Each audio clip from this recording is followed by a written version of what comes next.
Hey, today we're going to be making chicken fried chicken. So I've got 2 chicken breasts, which is not a meat that I cook with that frequently. Boneless, skinless chicken breast has a lot less flavor than chicken thighs or chicken leg quarters, which is what I usually cook with.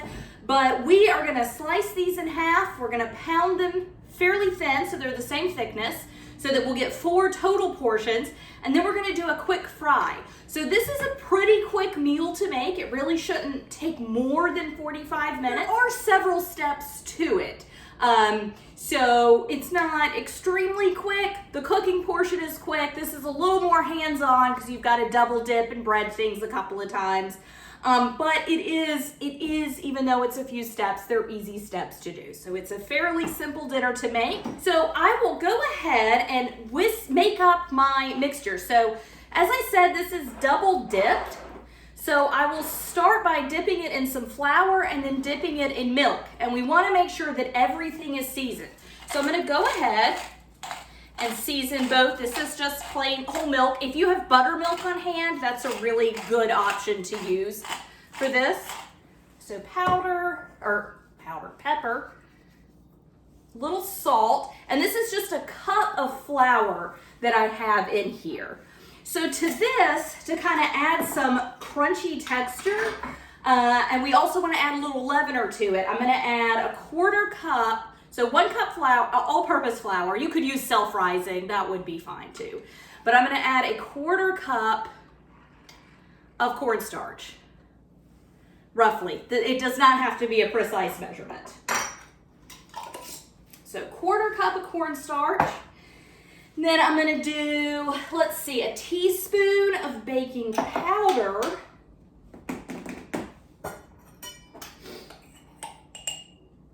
Again, none of the measurements in this recipe need to be precise. So a heaping teaspoon, a little bit shy, it's not gonna matter. And then a 1/2 teaspoon of baking soda. And those two, the cornstarch is gonna help give it like a crunchy texture, and the other two are gonna help give it a little bit of lift, a little bit of rise. So I'm just gonna do a teaspoon of garlic powder, and a teaspoon of onion powder. And behind me on my big stove, I have got some potatoes boiling. I went ahead and I wanted them to be pretty quick, so I just went ahead and cut them up. Put them in cold salted water, bringing them to a boil. I'm gonna boil them until they're fork tender, which will be a few more minutes. And then I'm just gonna do a really simple mashed potato mash. I'll just mash them up with some milk and some butter, salt and pepper. Very, very simple. I'm gonna turn that water down real quick. Tilted the lid instead. All right, so over here in my pan, over medium heat, I have just, I've got canola oil. You could use vegetable oil. Lard would be fine. Just some sort of neutral flavored, high temperature oil. I've got about 1/2 cup in here. We're not deep frying, but we are doing a pretty heavy fry on it. So I definitely, nope, thought it was boiling over. It's not. So I want to use an inexpensive oil. I would never use like grapeseed or avocado. I mean, I know there's supposed to be healthier oils. I would generally cook in a small quantity with something more like that, but in this application, no. It's coming out of the oil. The oil isn't really a part of the dish, so you do want to use something inexpensive. So as I said, vegetable oil, corn oil, peanut oil, shortening, lard, any of those. All right, I'll give that a little whisk. That doesn't need too much of a whisk. And this is just milk. I didn't use any egg in this. You could use egg. It wouldn't be a bad idea, but it's certainly not necessary. It'll be just fine with milk. So as I said, I've got 2 boneless, skinless chicken breasts. So what I'm gonna do is I'm just gonna trim them up and make them even. So if you look at this chicken breast, it's got this little bit over here. I'm just gonna trim that off so they're the same size and shape. This one's got a little bit of that too, so I'll trim that off. And then I am gonna slice into it lengthwise. Yeah, lengthwise, across, opening it up like a book, okay? So I'll just go ahead and cut the little bits off that I don't want.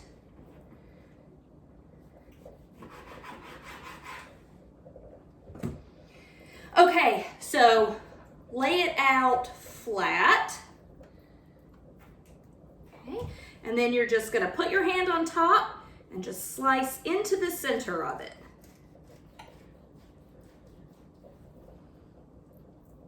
You can see it just kind of starts to open up like a book.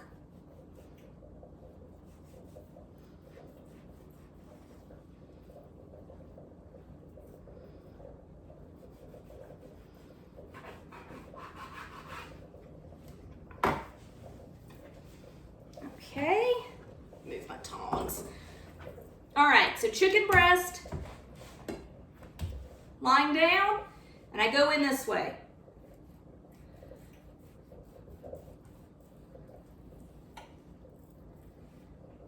And then I just kind of, I need to get my knives sharpened.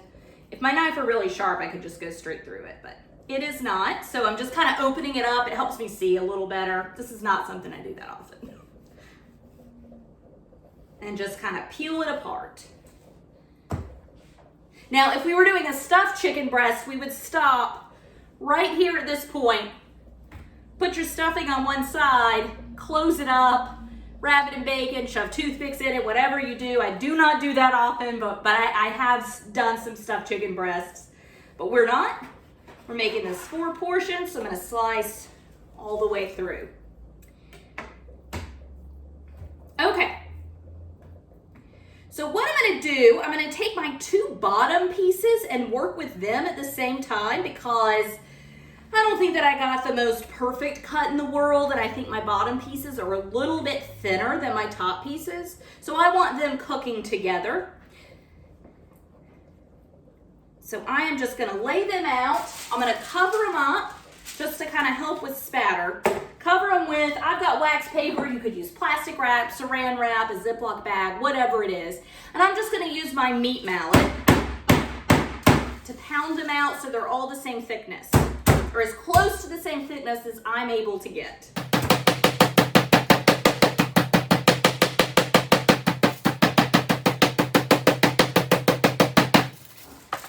So when you peel this back, a little wider, a little thinner, a little hard to tell in the camera, I'm sure. But they're a little wider, a little thinner. More importantly, they're about the same thickness. So that means if they're the same thickness, they're gonna cook at the same rate. Okay, so now I'll do the top pieces the same way.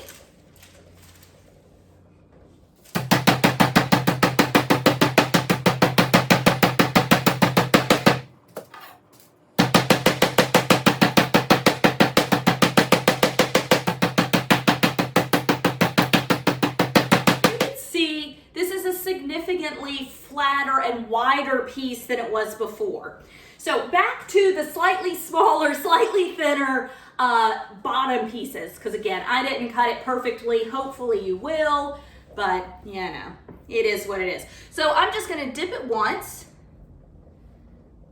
Well, I'll dip it twice. I'm gonna dip it the first time in the flour mixture, and you just wanna make sure it's thoroughly coated. If you don't get flour on any part of this, your milk wash isn't gonna stick, which means when we double bread it, the flour isn't gonna stick, so you're just gonna have like a little naked spot that is not gonna be very pretty when it cooks up. So, flour to milk, and I said it was a cup of flour. I don't think I told you the measurement on the milk. I believe it's about half a cup. Again, doesn't need to be exact. All right, I've got my wet hand, my dry hand.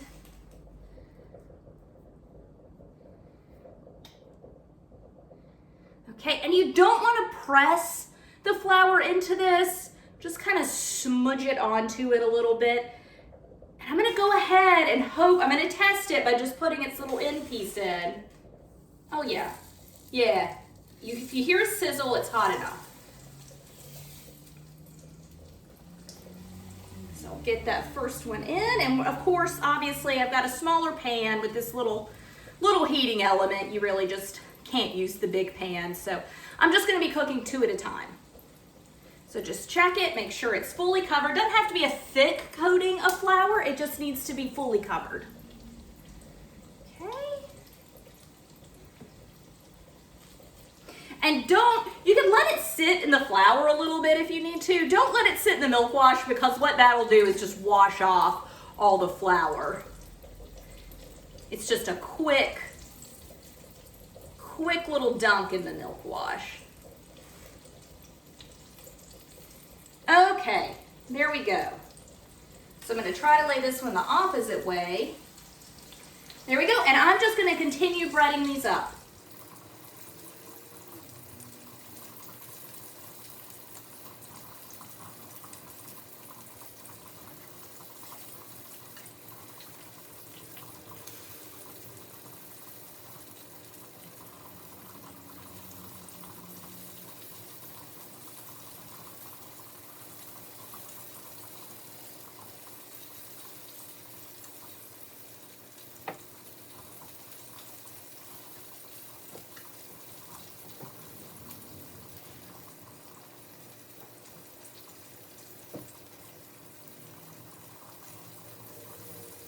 All right, I'm gonna need it washed up. All right, so I've got everything breaded up. Kind of got a mess to work with, but I just want to check one side, and you can see its color is blonde. We want it to get darker than that, so just let it keep going.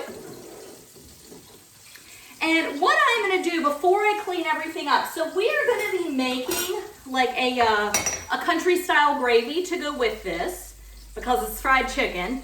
And we're having it with mashed potatoes, so gravy is basically a requirement. So what I could do, I could get fresh new flour out of here, or I could just scoop into this flour, because of course I'm going to cook my gravy, right? So I'm just going to scoop into this already seasoned flour and use it. The gravy is going to be made with some of the oil that's in here, so it's going to be very hot. There's no reason it shouldn't hit 165 internal temperature, making this otherwise contaminated flour safe to eat. So I'm going to do that. If for any reason you don't feel that you should do that, then don't. Just get some fresh flour. So now that I've set that aside, I'm going to go ahead and just kind of clean up a little bit. All right, so I'm going to go ahead and give my chicken a flip. It's pretty quick cooking. As I said, 3 to 4 minutes per side. These are slightly thinner than these are, so those will probably be 4, maybe even 5 minutes per side.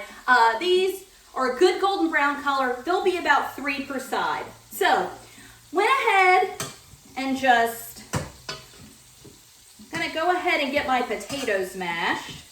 They finished a little quicker than I was expecting, but not that it matters. For me, as usual, I am going to be eating this later tonight, so they're going to get warmed up later. And this whole meal is going, of course, I'm eating it later. This whole meal is going to get warmed up later tonight.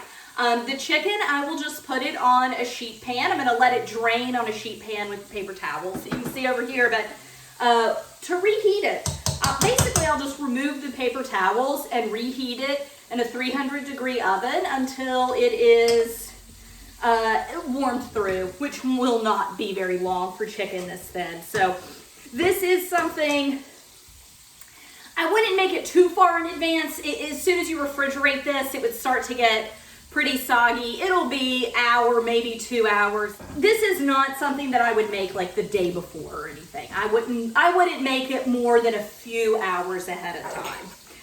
But the mashed potatoes, the gravy, those will all reheat pretty quickly, and I'm going to roast some green beans to go with it, and I'll go ahead while this is frying and I'll show you how I do those. So I'm just going to add a few tablespoons of butter. This is going to get a pretty good rich gravy on it, so it doesn't need to be overly buttered. Also, actually done with this. I'm just going to use milk. Normally I use cream or half and half, or, you know, add cheese. You can do any of that, of course, but as I said, this is going to get a nice, thick, hearty country gravy that goes with it, so I'm just going to, you know, I'm just going to make very simple mashed potatoes. Okay, so butter, little milk. This was 2 cups, so that's about 1/4 to 1/3 of a cup. The water that I cooked these in was salted, so I'm going to easy on the salt.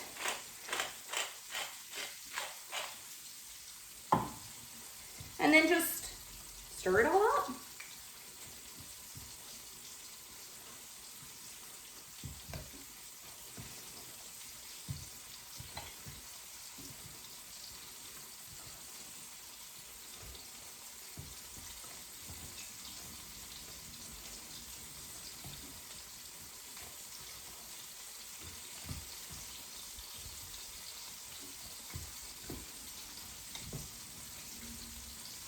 And when I reheat these potatoes, at that point, I might add a little bit more milk to, as they reheat, some steam is going to come up and evaporate. So generally, as you reheat things, they dry out more, right? Think about when you reheat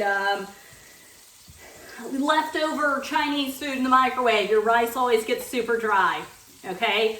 So I'll add a little, I probably won't add any more butter, but I'll add a little bit more milk when I reheat it. Okay, but there you go. Mashed potatoes. And that was probably the quickest mashed potatoes I have ever made.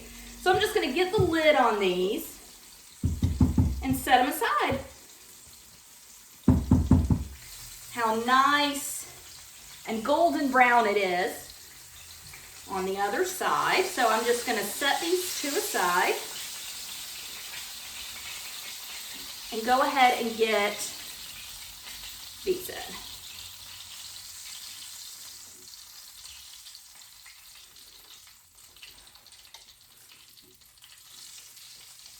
Just going to show you how I roast my green beans. I am going to wait until it's time for dinner to roast these.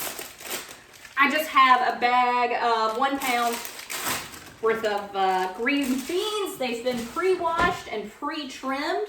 I will cook these at about 400 until they are crispy and I'm starting to get a good bit of browning on them. 15, 20 minutes. It's not going to be long, which is why I am just going to wait. This is just some olive oil. Sprinkle it on, roll them around, just kind of get them coated in it. Rinse my hand. And then I'm just going to put some salt and pepper over them.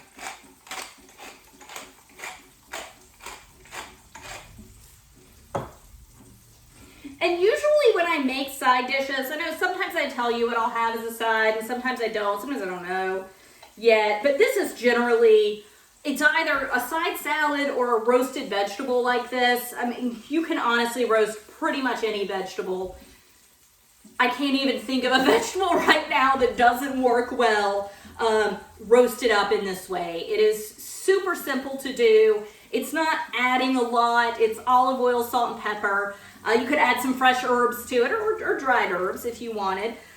It's not adding a lot of additional flavor in a good or bad way, but it's not adding a lot of fat or anything. It's just kind of letting the flavor of the vegetable come out.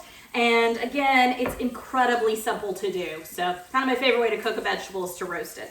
So I'm going to set these aside and we'll get back to the chicken. And then once these are done, we're going to make the gravy.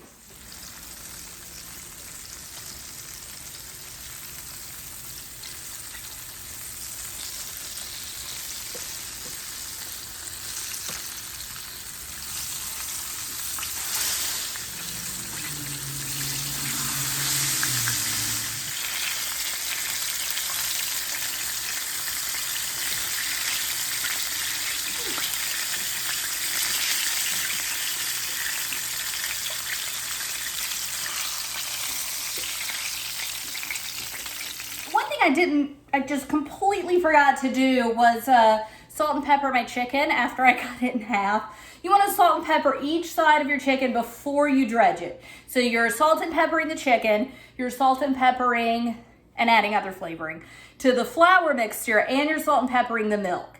Okay, so I'm just adding a little extra salt and pepper to it at the end because I completely forgot to do that. So I'm just setting these aside, and I'm going to start making my gravy. So for the gravy, I really only need about a 1/4 cup of oil. So I put roughly a 1/2 cup in here. I didn't measure it. I just eyeballed it. So, you know, eyeballing what is left in there, to me, it does look like a little more than a 1/4 cup. So I'm going to pour it into a measuring cup and see how much it is.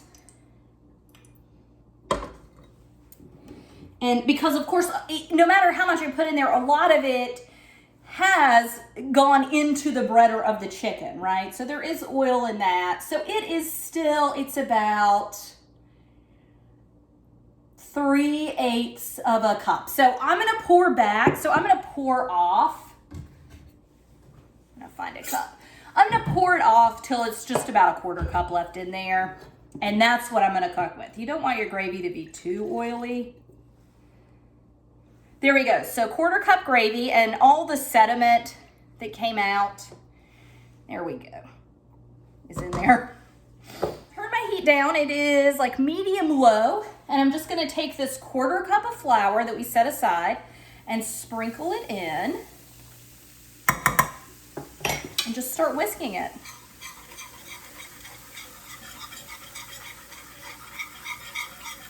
And so what we're doing here is we're just making a roux. We've done this before. So it's just a combination of equal parts fat, in this case being canola oil or vegetable oil. I think I used canola. And flour. And we just want it to get a little bit of color on it, not a whole lot.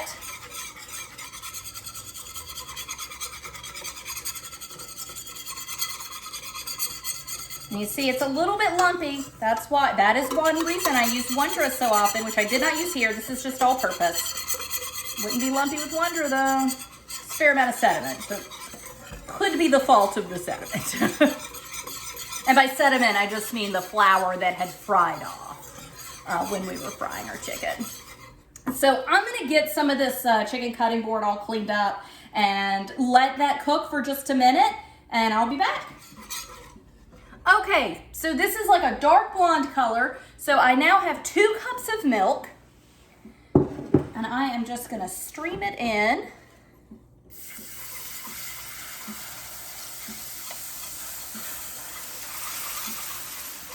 There we go, and you see that starting to thicken almost immediately.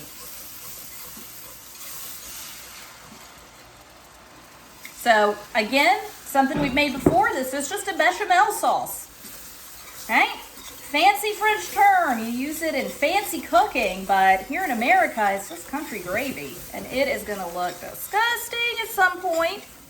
You're just going to keep adding that cream or that milk. And just keep whisking it. I think I had the heat a little too hot is maybe why that happened.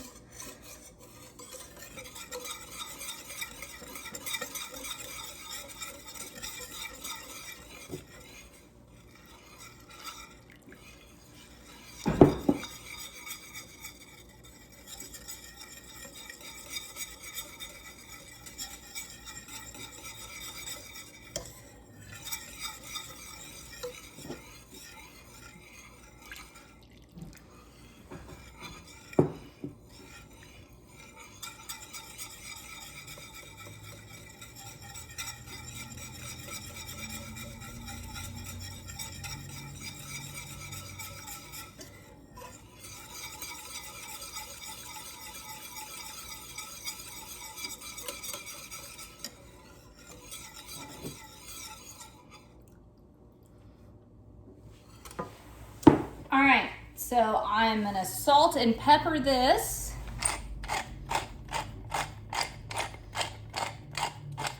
Sounds like need more pepper. That's plenty for this though. And just keep whisking it and cooking it and letting it build some body.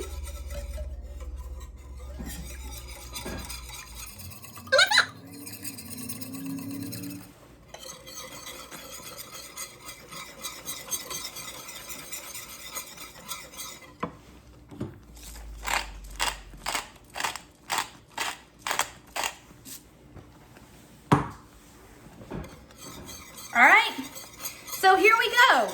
There is a nice thick country gravy. Add a little extra pepper to it at the end. Probably gonna add a little extra salt too. Just finish it off. May have given it a taste off camera.